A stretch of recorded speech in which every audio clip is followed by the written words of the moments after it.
أعوذ بالله من الشيطان الرجيم بسم الله الرحمن الرحيم الحمد لله رب العالمين والعاقبة للمتقين والصلاة والسلام على رسوله أصحابه أجمعين أما بعد السلام عليكم ورحمة الله وبركاته. Урматтуу бүгүнкү биздин акыл калчу аянтыбызга өңүлгөн туугандар. Биз эсиңиздерде бар болсо башынан бери ушу биздин кыздарыбыз, аялдарыбыз, энелерибиз жөнүндө сөз кылууга ушул аянтты тандап алдык эле. Жана буга сиздер бүгүн да баш багып, бүгүн да кайсыдыр бир олуттуу маселе жөнүндө сөз кылууга күбө болосуздар. Биздин максатыбыз эскертип кетели дагы бир жолу, акылдуу сунуп бир нерсени үйрөтүү эмес. Болгону кайсыдыр бир аял затынын турмушундагы, жашоосундагы этапка сиздердин көңүлүңүздөрдү буруу, ал жердеги проблемалардын маанилүүлүгүн белгилеп коюу. Мына ушундан акылы бар эркектер ушундан жыйынтык чыгып, ошол жерге маани берүүсүн каалайт элек. Анткени каалайбызбы, каалабайбызбы, коом энелерден көз каранды. Энелер коомдун ээси, энелер коомду ушу жаратуучулар жана тарбиялоочулар.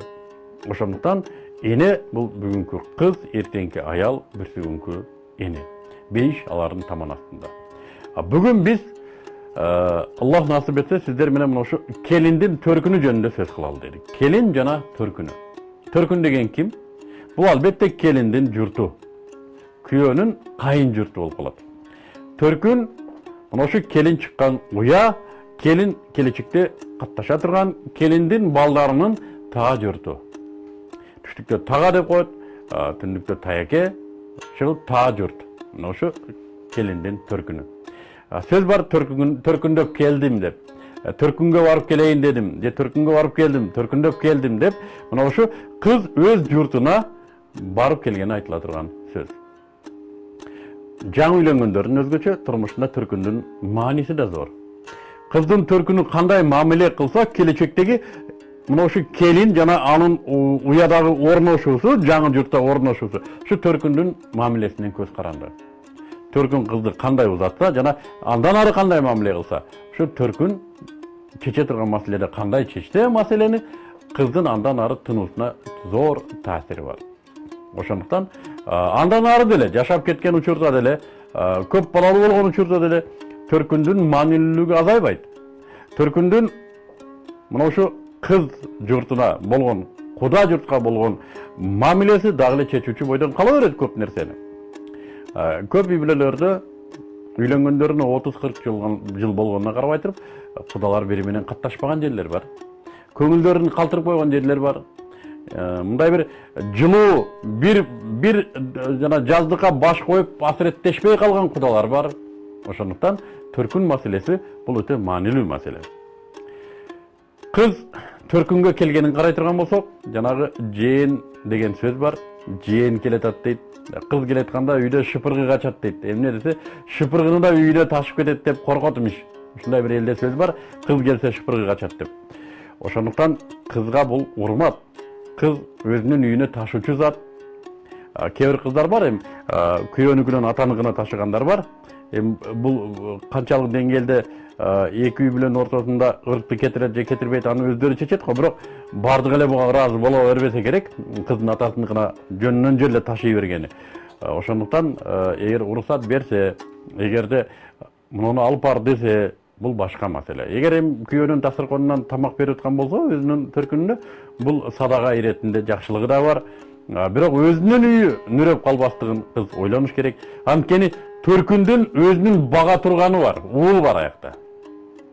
Уул бар туруп, күйөөнүн эшигинен ташыган менимче туура эмес, жана аны кабыл алып аткан ата эне да ойлонуш керек. Эй кызым, сен өзүңдүн үйүңдү карай берчи, бизде мына бала бар, ошо карайт бизди. Сен тим эле койчу кызым сага. Сен өзүңдүн ишиңди кыл, өзүңдүн кайын журтуңду кара дейиш керек деп ойлойм. Мен ушундай деп ойлойм. Апкел тиги күйөөң таап атпайбы, бизге бербейсиң деп кызды нүрөтүп, кыз байкуш ан үчүн күйөө алдында жооп берет, кайненанын алдында жооп берет, кызарат. Кээ бир келиндер бекитип бергендер бар. Өздөрү ушу иштеп нүрөп, ушу күйөөсүнөн сурагысы келбей, өздөрүнүн акчасын бергендер бар. Ата энесине мен айтам, бул ата энелер кыздын үйүн ойлош керек, кыздын өзүнүн орозгерин ойлош керек, кызга бериш керек кетирисинче. Мен ушундай деп ойлойм. Анын үстүнө кыздын төркүнү ушу куда журтту жүзөткөндөрү да бар. Кээ бир үйлөргө барсаң, үй толо балдыз, үй толо кайны, өздөрүнүн жашоосу жок. айылдан тайекемдин кызы келипти, тиги тууганымдын кызы келиптир, бул Булбайкемдин баласы, бул Булбайкемдин эмеси, өзгөчө жазда, жайында мына абитуриент деген бир кубулуш бар. Абитуриенттер келгенде biz Külçelek şaharda yaşap turgan кезибизде Külçelek абитуриент келгенде эртең менен саат 5ке чейин ваннага кирсең кирип алдың, кирбесең обедке чейин кире албайсың деп. Мына ушу абитуриент келгенде жана белгилүү ыр бар го, бут эле кирет, куттан деги дайын жок деп. Мына ушу биздин кыргыздын бир жакшылыгы экен, бул тууганчылык. Бирок Төркүн өзүнүн адебин билиш керек. Бул кыздын үйү. Бул кыздын үйү. Кыз ал жерде мындай айтканда укугу бир аз башка мамиле менен карала турган зат. Эми кудалар албетте сеники мынча келиптир, мунуңду тигиндей мындай деген сөз кылбайт да. Бирок эгерде айлап жылдап жашап алуу менимче Төркүнгө деле мындай бир сыяп келбейт. Ошондуктан бул нерсени мен эсимде, мына ушундай бир нарк бар эле бизде. Кызды барып көрүп келейин десе, атасы деле конбойт ал үйгө. Энеси деле кеде конбойт ал үйгө кыздыкына. Балалуу бакыра болуп өзүнчө бир орозгер күтүп калган деле барып түнөп калбаса, калган учурда кызга оор келтирбейт өзү Төркүндөр. Анан кыргызда бир сөз бар, Төркүндүн жакынын төшөгү сыбайт деп. Бул да мына ушул Төркүнгө кача берген кыздар жөнүндө айтылса керек, келиндер жөнүндө 2 күндүн биринде эле Төркүндөп кетип калат. Себеби азыр Төркүн Кыргызстанда анчайын деле алыс эмес. Самолет 2000 сомго жеткирип коет түндүк менен түштүктүн ортосуна. Мен калган жактарды айтпай эле коеюн. Şu Төркүндөп кете берүү менче үйдө деле анчайын келинге аброй алып келе бербейт.